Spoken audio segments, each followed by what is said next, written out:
வணக்கம். இந்த பகுதியில் நான் மேட்டூர் பகுதி சட்டமன்ற தொகுதிக்கு வந்திருக்கேன்.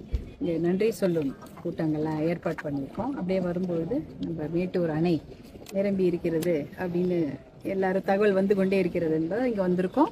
நாங்கள் மே மாதம் ஏப்ரல் மாதம் இந்த பகுதியில் தேர்தல் பிரச்சாரத்துக்காக வந்தபோது தண்ணிலாம் ரொம்ப இல்லை. ஆனால் இப்போ இவ்வளோ நிறைய தண்ணி வந்திருக்கு. நம்ம கேட்டுக்கிட்டு இருக்கோம். இப்போ பார்த்தீங்கன்னா இந்த தென்மேற்கு இந்த பருவமழை வரும்பொழுது நமக்கு தண்ணி வரும், நம்ம எல்லாருக்குமே தெரியும். அதே போல் காவிரியிலேருந்து தண்ணி நமக்கு வர்றதுன்னு கேட்டுருக்கோம். ஒரு டைம் டேபிள் இருக்குது காவிரியில். மாதம் மாதம் இந்த டைம் டேபிள் படி இவ்வளோ தண்ணி கொடுக்கணும். ஆனால் தண்ணி நமக்கு அந்த மாதிரி வரது கிடையாது. மாதத்தில் 10 TMCயோ 100 TMCயோ அது மாதிரி ஒரு மாதத்துக்கு ஏற்ற மாதிரி தண்ணி வர வேண்டும். அதுதான் டைம் டேபிள். ஆனால் அந்த டைம் டேபிள் படி தண்ணி வரது கிடையாது. இதெல்லாம் ஏற்கனவே கையெழுத்தாகி ஒப்புதல் பெற்ற ஒரு திட்டம். ஆனா அதுல இருந்து நமக்கு அந்த மாதிரி தண்ணி வரல. எப்ப தண்ணி வருதுன்னா என்னைக்கு அவங்களுடைய அணை நிரம்புகிறதோ 93 TMC தான் அவங்க கர்நாடகால அவங்களால தண்ணி தேக்கி வச்சிருக்க முடியும். 93 TMCக்கு மேல தண்ணி அதிகமாயிட்டா அதுக்கப்புறம் தான் உபரி நீர். அந்த உபரி நீர் தான் தமிழ்நாட்டுக்கு கொடுக்குறாங்க. அது கொடுக்கும் பொழுது அது நிறைய தண்ணி வருது. கடந்த 2022ல பாத்தீங்கன்னா போன வருஷம்லாம் 500 TMC தண்ணி இது மூலமாவே வீணா போயிருக்குது. கிட்டத்தட்ட 420 TMC தண்ணி கடல்ல வீணா கலந்துருக்குது. அப்ப நம்ம மாவட்டத்துக்கு தேவை நம்ம ஒரு 70-50 TMC தண்ணி நம்மளால தமிழ்நாட்டுல அதை ஸ்டோர் பண்ண முடியும். ஸ்டோர் பண்ணணும்னா காவிரி ஓடுற பகுதியில 10 கிலோமீட்டருக்கு நடுவில் தடுப்பணை கட்ட வேண்டும் என்பதுதான் பாட்டாளி மக்கள் கட்சியோட கோரிக்கை ரொம்ப நாளாவே. அந்த தடுப்பணைகளை நம்ம கட்டி இருந்தாலே கிட்டத்தட்ட 50 TMC to 70 TMC தண்ணி நம்ம தேக்கி வைத்திருக்கலாம். சேலம் மாவட்டத்துக்கு 5 TMC தண்ணீரே போதும். தருமபுரிக்கு 2 TMC இருந்தாலே மாவட்டங்கள் 2 வளர்ச்சி பெறும். இப்ப பாத்தீங்கன்னா தமிழ்நாட்டில் இருக்கிற மாவட்டங்கள்ல 25 மாவட்டங்கள் காவிரி நீரை நம்பிதான் இருக்குது. அது 25 மாவட்டங்களும் பசுமையாக இருந்திருக்கும். தண்ணி இல்லாம எப்ப பார்த்தாலும் வறட்சியோ இல்லைன்னா விவசாயிகளுக்கு நிவாரணம் கொடுங்க, பயிருக்கு அருகி போச்சு அப்படின்னு சொல்லியிருக்க வேண்டிய வேலையே கிடையாது.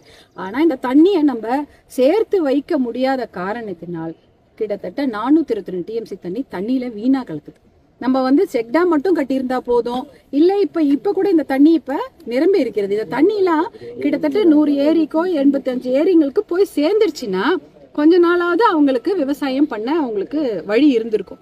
இப்ப அதுக்கு ராட்சத குழாய் வச்சு அந்த தண்ணிகளை கொண்டு போய் அவசர போர்க்கால நடவடிக்கையா கொண்டு போய் சேருங்க அப்படின்னு சொல்லிட்டு நேற்று கூட பாட்டாளி மக்கள் கட்சியினுடைய மேட்டூர் சட்டமன்ற உறுப்பினர் அண்ணா அவங்க சொல்லி இருக்கிறாங்க.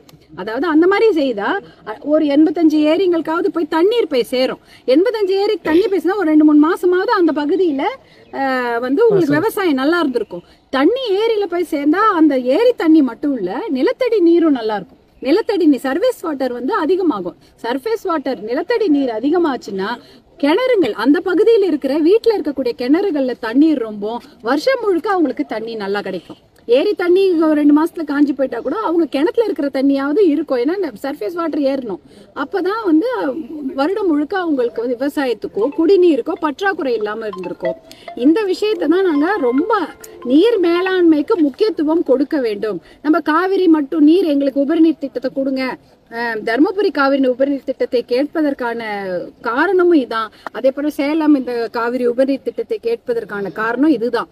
என்னன்னா இந்த தண்ணி வீணாக்காம நாம் அதை சேமித்து ஏரி குளங்களில் நிரப்ப வேண்டும். இப்ப குடிநீர் போகுது இல்லையா, அப்ப தண்ணி போகக்கூடிய அந்த குழாய் கூட இருக்கு, அதெல்லாம் கூட திறந்து விட்டுறணும். இப்ப திறந்து விட்டாதான் வீட்டுங்களுக்கு போகும் தண்ணி. அதே போல ஏரிங்களும் நிரம்பும். இதெல்லாம் செய்து விட்டோம் என்றாலே வருடம் முழுக்க தமிழ்நாட்டில் இருக்க ஒரு 25 மாவட்டங்களுக்கு பயன்பெறும். இப்ப இந்த நிறைய திட்டங்கள் எல்லாம் அறிவித்திருக்கிறாங்க. கடந்த ஆட்சியில கூட திட்டங்கள்லாம் அறிவிச்சாங்க. அந்த திட்டங்களை நடைமுறைப்படுத்தல. இந்த ஆட்சியிலயும் இப்ப திட்டங்கள் அறிவிச்சிருக்காங்க, 15 திட்டங்கள். அதையெல்லாம் நடைமுறைப்படுத்தினாலே போதும். இப்ப இந்த காவிரி தண்ணி வந்ததுன்னா சேலம் தருமபுரி இது மட்டும் இல்லாம குண்டாறு காவிரி குண்டாறு அந்த திட்டம் வந்ததுன்னா சவுத் அதாவது தென் மாவட்டங்களும் பயன்பெறும். அந்த மாதிரி நிறைய ஒரு இந்த உபரிநீர் திட்டத்தை மட்டும் நம்ம முறையா கடைபிடித்தா தமிழ்நாடே பசுமையா இருக்கும். எப்பயுமே நம்ம பாக்குறோம் தண்ணீர் ஒண்ணு வெள்ளம் வந்துருச்சுன்னா பயிர் போயிடுது, இல்லையா வறட்சி வந்தாலும் பயிர் போயிடுது. அப்போ விவசாயம் தான் அதிகமாக பாதிக்கப்படுகிறது. எல்லாரை விட அதிகமாக பாதிக்கப்படுது விவசாயமும் உழவர்களும் தான். அப்படி இருக்கும்பொழுது அவங்களுக்கு தான் நம்ம முதல்ல நல்ல திட்டங்களை கொண்டு வர வேண்டும். இதற்கு எவ்வளவு செலவானாலும் நீர் மேலாண்மை திட்டங்களுக்கு தான் தமிழக அரசு முதலில் கவனம் செலுத்தி இதெல்லாம் கொண்டு வரணும். அந்த கோரிக்கையை தான் நாங்க இன்னைக்கு வைக்க வந்திருக்கிறோம். கண்டிப்பாக இன்னைக்குள்ள இது நிரம்பிடும். இப்போ 19.5 இருக்கிறது, 20 வந்துருச்சுன்னா தண்ணி திறந்து விட்டுதான் ஆகணும். தண்ணி திறந்து விட்டா அதை எப்படி போய் சேர்க்க போறீங்க? திருப்பி கொண்டு போய் கடல்ல கொடுக்க போறீங்களா? அதுதான் எங்களுடைய கேள்வி. இவ்வளோ தண்ணியும் நம்ம கண்ணெதிர்க்க இருக்கிற தண்ணி ஒரே மாசத்துல திருப்பி ட்ரை, 2 மாசத்துல திருப்பி தண்ணி இல்ல, குடிக்கிறதுக்கு தண்ணி இல்ல, விவசாயத்துக்கு தண்ணி இல்ல, ஆடு மாடுக்கு தண்ணி இல்லைன்னு நம்ம திருப்பி இந்த பஞ்சப்பாட்டை தான் பாடிட்டு இருக்க போறோமா? தண்ணியை சேர்த்து வைக்கிறதுக்கான திட்டங்களுக்கு முக்கியத்துவம் கொடுங்கள். நீர் மேலாண்மை, அதாவது பசுமை தாயகம் மூலமாக நாங்க ரொம்ப வருஷமா இதற்காக கருத்தரங்கள் போட்டிருக்கிறோம், கூட்டங்கள் நடத்தி இருக்கிறோம்.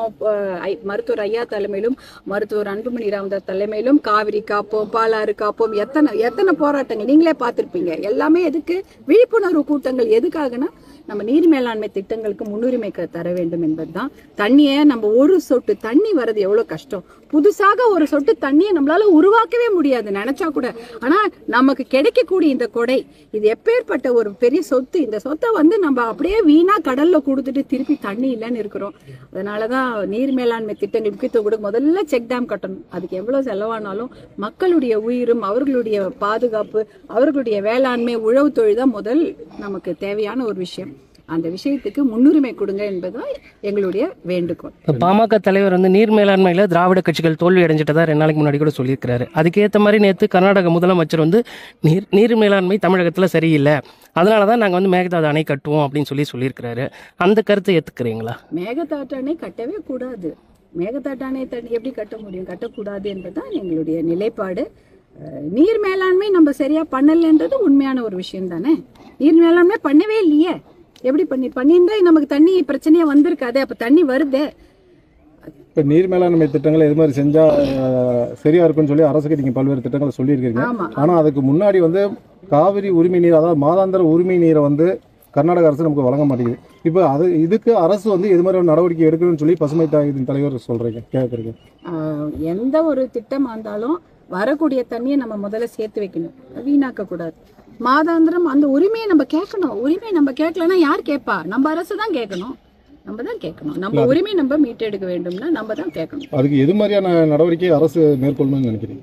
வெறும் கடிதம் மட்டும் போட்டுக்கொண்டிருந்தால் ஒன்றும் பிரயோஜனம் கிடையாது. கேட்கணும். 100 ஏரிகள் உபரி நீர் திட்டம் இருக்குல்ல, அதில் இப்போ எத்தனை ஏரிகள் நிரப்ப முடியும்? இப்போ தண்ணி வந்ததுன்னா 20 ரொப்பலாம். நன்றி. முன்னாடி வருஷம் இல்லாம போதுமா?